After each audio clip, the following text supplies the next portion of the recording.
All right, y'all. TCB, the country boy, coming back at you from Big D.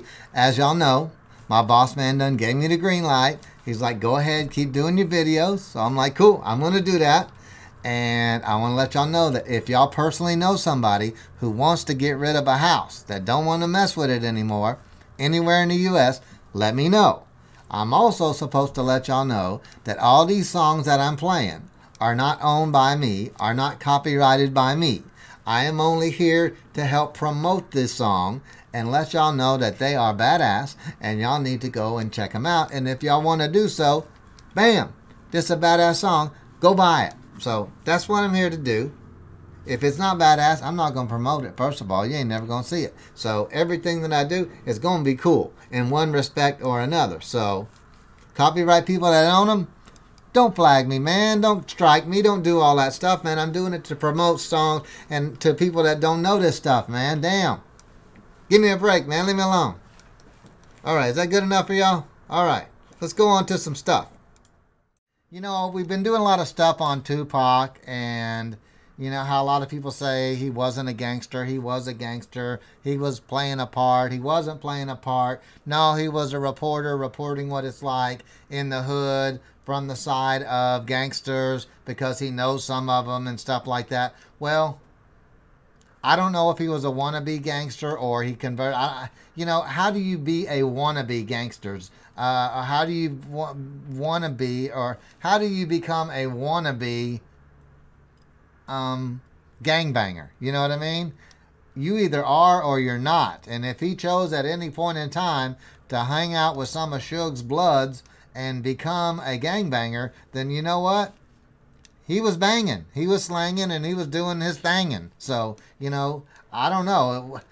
Who determines who's a gangbanger and who's not, man? I think it would be the person that would be doing the gangbanging would be, or the people that is in his set or whatever that is claiming him. So, you know, if they're gangbangers that are for real and he's doing gangbanging kind of shit, which led him over to the thing in Las Vegas where he punches this one was one Crip in the face, and then it's on like Donkey Kong. There you go, man. That makes perfect sense. I don't know, but I've been looking around and it's taken me a while. I ran into this one interview that I think probably might be most accurate. I might be wrong, but you know, hey, I'm just trying to do my research. But MC Eiht, or Eiht, E-I-H-T, it says Tupac went backwards by affiliating himself with gangs. Okay, so if this guy is claiming that he is affiliating himself with gangs, so does that mean he is becoming a gangbanger, or he's trying to, you know, be in their clique, so to speak? You know, I heard also, and through a lot of this stuff, that it seems like Tupac may have had multiple personalities. I mean, one guy said when he would walk up to Pac, he didn't know what he was going to get. And this was a bodyguard of his, or a friend, you know, a rapper or something like that, a colleague. He didn't know what Pac he was going to get from day to day. One day he's activist Pac, you know, fighting the power. Another day he is, you know, all about business and rapping and getting this stuff going, touring and writing songs and getting the stuff going that way. A total executive kind of a guy when it comes to music and getting his paper. The next day he is totally thug and he's talking about beef and he's talking about getting back on people and being strapped. And he said, man, he did not know what Pac was going to be from day to day. And I don't know that to be true. Y'all may know that more than I do, but I'm just trying to do a little bit. Take a look at this clip if you haven't seen it. I don't know, M-C-E-I-H-T, is that Eiht spelled different, or Eiht? I don't think you'd give it that German slang. MC Eiht. Tupac went backwards by affiliating himself with gangs. And those gang members, from what I was told, they were part of Suge's crew. He actually hired them to be bodyguards. And he was a known blood. And he hired his own people from his set that he knew of that were really freaking gangsters that will bust the cap in you if you just smile at them wrong. They'll kill you in a heartbeat and go to jail and be like all home week for them. They don't care. So here we go. Let's check this out. How close were you to Tupac? I did a lot of shows with Pac. I went on a road with him. Like I said, we did the movie. We did a couple of tours. We were pretty cool. I've never had one fucked up incident when I was around Pac. So I've always had good experiences. We would smoke together. We would ride in the same limo together to concerts. We had a lot of concerts together.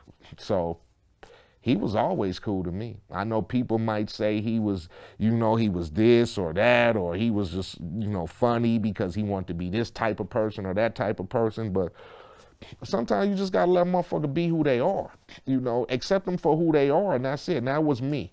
I didn't judge him for none of the shit because I came from hard life too, so.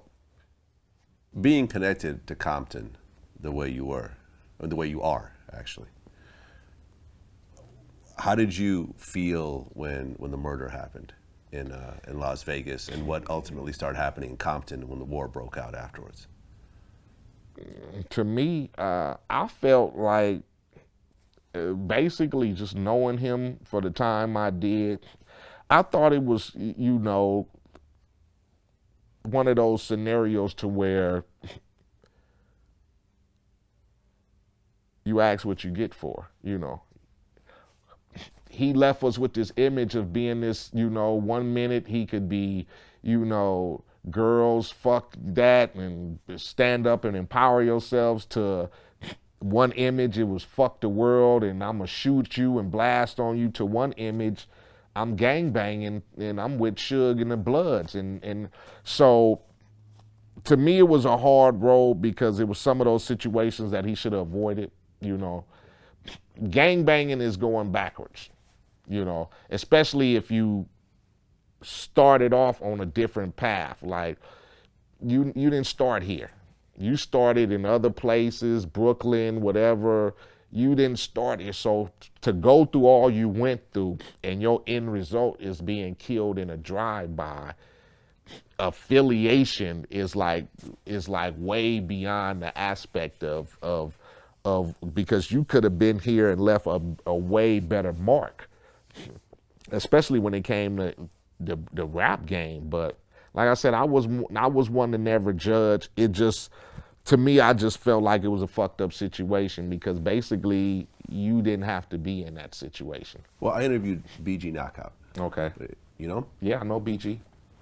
And he was best friends with Baby Lane. Exactly. I knew Baby Lane. You knew Baby Lane? Exactly. Okay. My boy knew him real good. Really? Real good. A lot of stories have come out and so forth, but the general story was that, there was a conspiracy theory that Suge had Tupac killed, Exactly. which I thought was always stupid. Exactly. I never believed it because there were shots all over that damn car. Exactly. You know what I mean? And so forth. But the story that I believe, and everyone I've talked to has really confirmed this, was that, Tupac was killed gangbanging, essentially. He went and assaulted a known gang member who had a history of shooting at people. Exactly. And then right afterwards, a drive-by happened, with the people that he just, that he was just gangbanging on, essentially.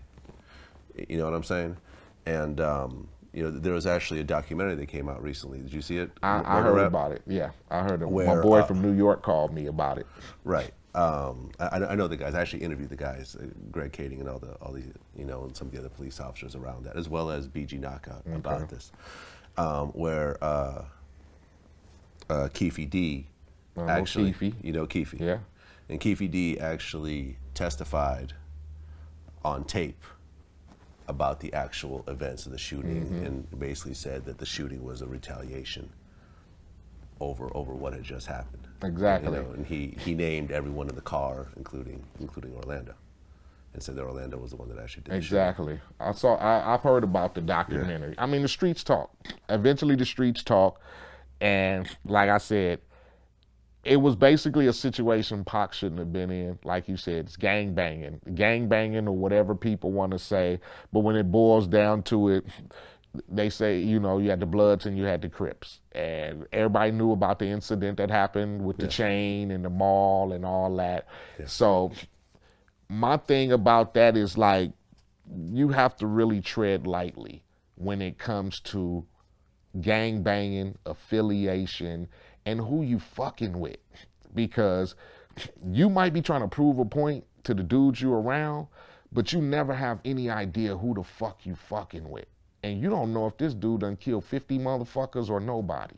So by him not being from Compton and knowing the foundations of these real dudes, he kind of stepped into a world that he wasn't gonna probably be able to get out of. Because once you start that and you get to dissing and you get to claiming, hey, I'm a Blood, I'm a Crip, and you start affiliating yourself, then people gonna take that down to history. Now you stepping into a world that ain't got shit to do with fancy chains, $1 million, and hotel suites. Right. Yeah, because it really, you know, when you look at the chain of events that transpired, there's absolutely no reason for Tupac to walk up to Baby Lane at all. No, but from that, he felt like I said, he felt like he was representing. Yeah. He felt like, because I'm associating myself with these dudes, and I'm associating myself with the mob, and I'm yelling it on records, and, you know, fuck the rap game, and this is the mob, and MOB this, MOB that.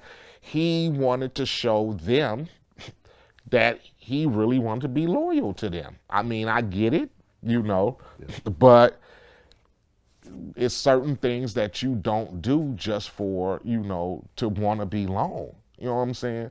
Especially as a grown man, you know, people gonna accept you for who you are. If you're just a rapper, you're just a rapper.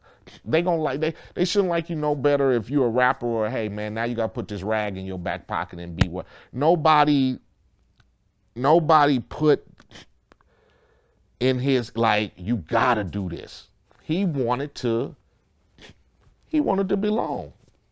But like I said, at the end of the day, that costs you, because when you enter in that world of gang banging, niggas don't give a fuck because you got a record or a gold chain on, or your name is Tupac and you've been in movies with Janet Jackson or whatever. These are the streets. These streets have been here way before rap music came along, and they gonna be here after. Just like rest in peace Tupac, rest in peace Baby Lane. You know, they still out there gang banging. They still out there shooting and killing. And even though the homies is gone and dead and they buried or whatever, they still out there gang banging. So you have to think, especially if you didn't have to be a part of that. Some of us had to. Some of us grew up there. Yeah. So it's no choice. You either gonna belong or you gonna get fucked over. But for somebody who years down the line, like, this is no choice. Do you know Keefe D? I know him a little. A little. From around the streets.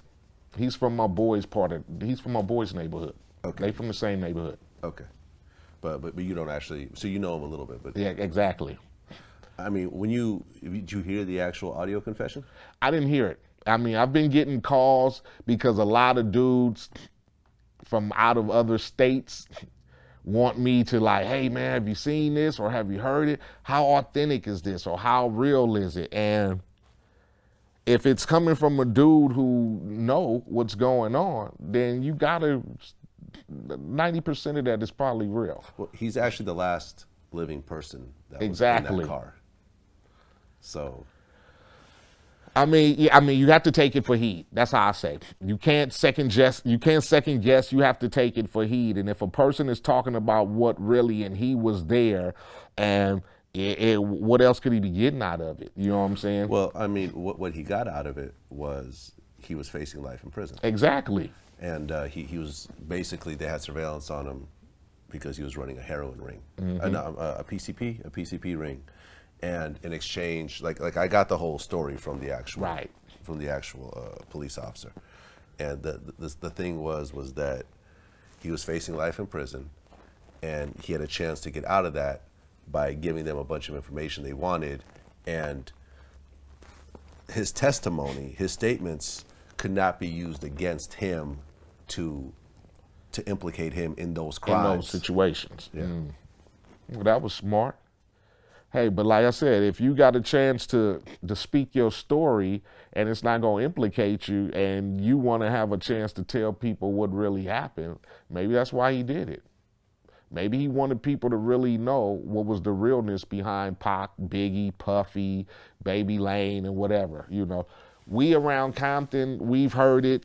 A lot of dudes knew the real story from the beginning, so it's kind of old news. Yeah. But it's fascinating to a lot of people on the outside now who didn't know what the truthness was about the situation. People just thought it was, hey, Pac kicked somebody and whatever, and they shot him or what. They never knew what was the realness about. But it's been floating around in Compton ever since it happened. So the stories that they depicted in the movie, was that similar to the stories that you've been hearing? Yeah, definitely. I mean, those stories been floating around even before it made the papers, even before whoever was recognized. I mean, because when you know people from certain neighborhoods and they've been there all their life, shit is just going to come to light anyway. You know, when you talk about going backwards in terms of you're now a rich, successful person, whether it's in music or whatever else, and then you start affiliating yourself with gangbanging. This is something that me and Trey D actually talked about on camera. Let me just play you a little piece here. You've seen an interesting trend recently when you see people who haven't been affiliated with gangs join gangs, affiliate themselves with gangs later on in life. You've seen that with like Lil Wayne.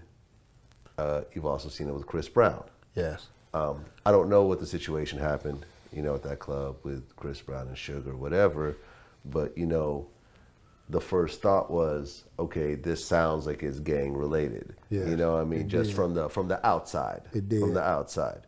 You know, how do you feel, you know, as someone that's been banging since 10 years old, how do you feel when someone who's rich and successful, that's never been around gangs before, decides in their mid-20s or so forth to start affiliating themselves with gangs?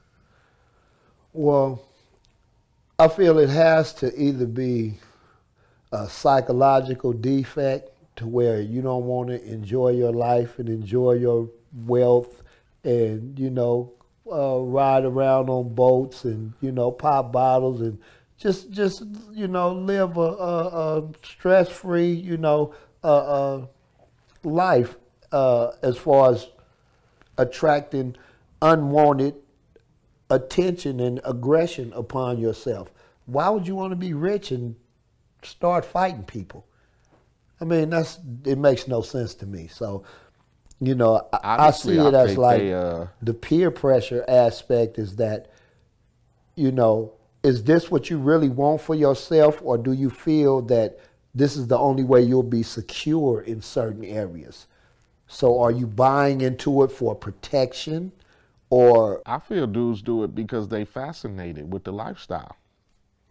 And when you got $1 billion in your pocket and you can hire 100 security guards, you do what the fuck you want to do.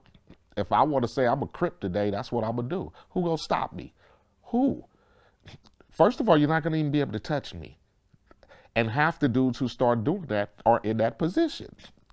You ain't finna see Chris Brown walking through the swap meet with just 2 of his homies talking about I'm a blood. You're gonna catch him at the Grammys or something with 30 bodyguards and he's saying I'm a blood. Yeah, but look what happened though. But it's still, to them, but see, that's one situation. Well, like because Suge got shot right next to Chris Brown. Okay. Literally in the same section. And, okay. And it's actually kind of crazy because I remember that weekend, like I know. So it is the situation was somebody was supposed to have been shooting at Chris Brown and Suge got caught. Whatever the situation is. I have no idea. But there you go. Again. He's saying I'm a blood. He's going out in public. He's got security protection. Somebody bust on him, whoever, somebody else got shot. That's going to be the end result. You're never going to be able to touch him. How? So that's, I don't know if it's, and I don't think it's to the point to where they feel like, oh, let me start gangbanging for a sense of security. They start doing it because I feel like I'm a badass motherfucker and I can do what I want. and it fascinates the bitches. It fascinates a bitch who a nigga could walk in the club and go, yeah, blood, or yeah, Crip, and I got 15 niggas around me and I'm popping bottles all night. To them, that's hardness. Yeah. A hard nigga is a nigga who gonna ride up and down the street by himself going, I'm a Crip or I'm a blood in front of 30 niggas and not give a fuck. That's a hard nigga. A hard nigga is not a dude who go, I'm successful now, and I'm fascinated with, because they were always fascinated with the gang life. Always. Any guy who goes, yeah, I got a couple of million in the bank now. I'm walking around with what? Private security all day on top of my homie entourage. So now I got 20 people who surround me like the president. Man, this Crip, what you gonna do about it? It ain't like a nigga gonna walk up and be like, oh, you a blood, you a Crip? I wanna fade you head up one-on-one. Right. Are they gonna step out of the circle and go, yeah, let me take this fade? No, right. Because by the time they walk up, the whole front line of security is gonna go, fuck that. You can't be talking to Chris like that, or Wayne, or whoever. So to me, it gives them, to me, it's like a sense of empowerment. Like, because who else do you fear after you get out the element of breaking laws and the police and shit? Who do motherfuckers fear as a common motherfucker? Gangbangers I'm scared of. That reputation of a motherfucker blood and a Crip, or just, they got the representation of beating niggas' asses, killing people. Like, oh, that nigga, oh my, and the little bitty girls or the whatever, they're fascinated by that shit. They might go, no, I'm not, but they fascinated. They nigga wearing rags and bandanas and full of tattoos and claiming shit. It's a sense of, I got me a tough ass motherfucking nigga. I guess to me, I've always found a difference between fascination, because you know I'm fascinated with gang culture. You know, you could tell by our conversation, and exactly. You could tell by the interviews that I've done.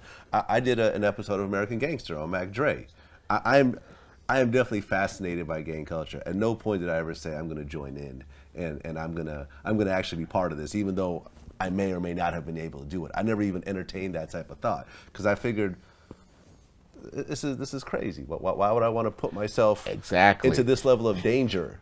You know, because because from having these types of conversations with actual people, I understand what comes with it all. Exactly, but you're the smart one. Right. But I can afford. I have security when I go out. Like I can afford all that as exactly. well. But I never wanted to affiliate myself. I've even had, you know, I'll give you one further. I've even had certain people come up to me and say, "Yo, Vlad, you don't need security. You know, my homie is exactly. an OG. Exactly. He gonna take care of you." And I said, "Nah, I'm cool. I'll just pay for my regular security, so I don't have to be indebted to this person, you know, and God knows what that entails." Me, I'm to the point where I've never paid for security. If niggas want to come and we go, that's it. But I get the aspect of having security, because it's just motherfuckers out there that just don't like me. Whether I want to be cool with a motherfucker or not, let's just face it. It's just motherfuckers out there that's just not gonna like you or like whatever you about. I get it. But the aspect of using security because you want to start affiliating yourself with a gang is just dumb, because the world liked you when you was just a regular singer. They still do. You had a gang of motherfucking fans. Whoever, Lil Wayne, yeah. Chris Brown, whoever feels like this is the next level of my life, so fuck it. I want to be a blood or a gangbanger now. It's beyond me, because I started gangbanging because where I grew up, the poverty, the fights, the drive-bys, protection. You don't need no protection when you living in a mansion that nobody can get to. You're not on a block every day. You're not walking into an average liquor store. If you are, you sending your security in while you waiting a limo. Right. You never putting yourself in a situation to where you need to gangbang. So in all aspects, I say it's a fascination with the culture that they want to be a part of. So you feel that with the Chris Browns and the Lil Waynes of the world, they could gang bang but do it safely. Exactly. I mean, shit. When I was gang banging, I had to stand on the corners and avoid drive-bys. I had to catch the bus to school in the enemy territories. When you get off the bus, motherfuckers sweating you. Where you from? Where you from? Yeah. Why you got that blue jacket on? Why you got them blue school shoes on? Motherfucker, it's the school shoes. I had to go through that. I had to go through, okay, if we pull up to this liquor store, we might finna fight when we walk in there because we're in the enemy territory. I didn't have choices to gangbang. These cats got choices because they don't have to go, we need to hit the block tonight and sell a couple of packs to get some money. They sending niggas out for bottles of Cristal. You know what I'm saying? While we trying to scrape together change for a bottle of 40 ounce, they sending security, you know, it's not a life and death situation. When I gangbang, it was life and death situation, period. I didn't get to go to Grammy parties when I was gangbanging.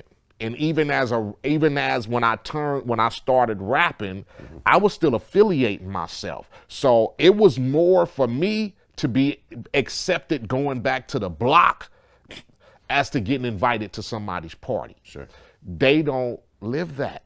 Like, Chris Brown ain't going to the, but I don't know what he does. Now, don't quote me, but why would you want to go back? Chris Brown's not sitting on the corner selling drugs. Exactly. Chris Brown's not selling drugs at all. I'm a 99.9% sure of this. Okay, and then my thing is, where are you representing? Like, what set are you from? I guess he represented Fruit. Fruit Town, or okay, Fruit Pyru. I know every blood neighborhood in Compton, from Fruit Town to Treetop to whatever. I never heard that he was from whatever. He's from Virginia.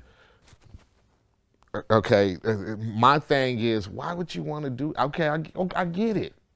I get it, but then I don't get it. That's where I'm at with it.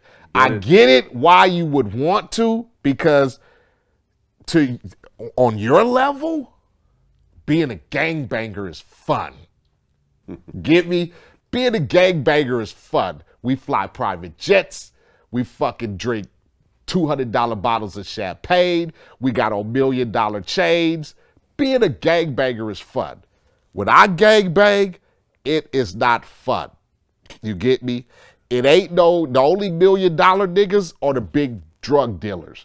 And they not even hanging on the block every day with us in the trenches. Yeah. We the trenches gangbanger. So I don't understand why you would want to go that route, because being a gangbanger is being in the trenches. Yeah. It's not the baller. It's not the drug dealer. It's not the nigga with the Mercedes and the Lamborghinis, got the house in outside of the hood, whatever.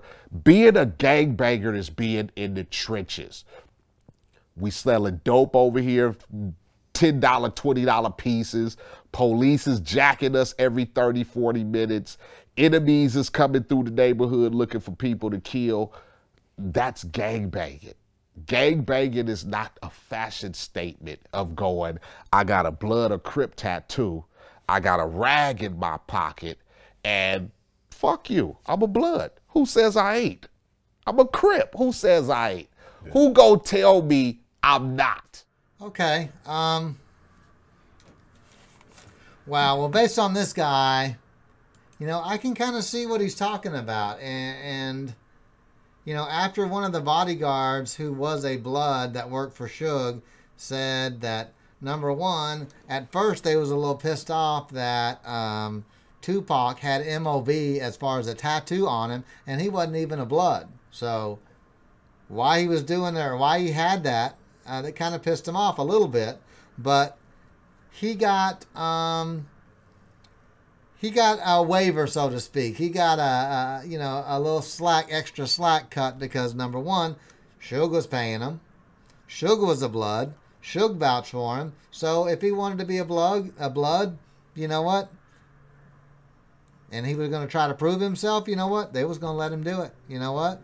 They didn't care. They was looking at him like a cash cow. They was getting money. They was hanging out with him. He had millions and millions of dollars. Free weed, free beer, free parties, free hoes, free this, free that. Why wouldn't you do it? I would. Shit. You get to play bodyguard, and you get to be going to the parties, hanging out with the hoes, and doing all this other stuff. Yeah, they let him slide. He did prove himself, or he tried to. And, well, he got to the point where he proved himself so much that he got killed. Now, do I think Suge was involved in that? No, hell no, because there's no way that he was going to put himself as far as involved in the shooting. I know he had nothing to do with that because he was sitting right next to him on the seat. And there's no way that he's going to be sitting right next to him on that seat knowing that he's about to get clipped. There's no way. So I know that's not the case, but would he let him get involved with the Bloods and claim to be a Blood? And that only solidifies yourself as Suge Knight into Tupac because y'all are now Bloods. You know what I mean? I'm sure he definitely went that direction for sure. But anyway, I don't know what y'all's thoughts are on that. That's just kind of what I'm kind of piecing together. I haven't made any kind of definitive answer or anything like that. But based on what I've heard, I don't think that Biggie, or I don't think that Puff had anything to do with the death of Tupac. Now, do I think Biggie had something to do, or Puff Daddy had something to do with the shooting of Tupac in front of the thing? I don't think Biggie did personally, but I definitely think Puff had something to do with it, or knew something. Something was not right based on all the stuff that I saw, video footage and stuff like that. But I think that Puff realized, or excuse me, I believe that Biggie realized down the road that Puff had something to do with it, and he covered his ass because that was his boy. So I think he kind of covered it. He knew after the fact, but didn't know going into it. So I think he just thought it was some of the gangbangers that hang around him, because Puffy had some people that, you know, he would pay to fuck people up on occasion, and they were people in the East Coast, so, and they were straight up gangbangers. So that's what I got, kind of. I don't know. Y'all tell me if I'm wrong, if I'm on the right track, kind of a thing. I'm sure some of it's right, but I'm sure some of it's wrong too. All right, y'all. I appreciate y'all. I'll see y'all later. Check this out, guys. My boss man said that we could actually give you $1,000, and this is how. All right, y'all. T.C.B. the Country Boy. I want to give y'all a little update real quick. You know, I've been posting some stuff at the end of these things, and I let you guys know that I did real estate, and man, you guys really came up strong, man. So strong, I got to make some changes because so many people have sent me information as far as vacant properties in their neighborhood. It's just way too much stuff, man. Dang, I can't even keep up. But so my boss man said, look, here, we got to make a change, but I'm going to make it better. So here's the deal.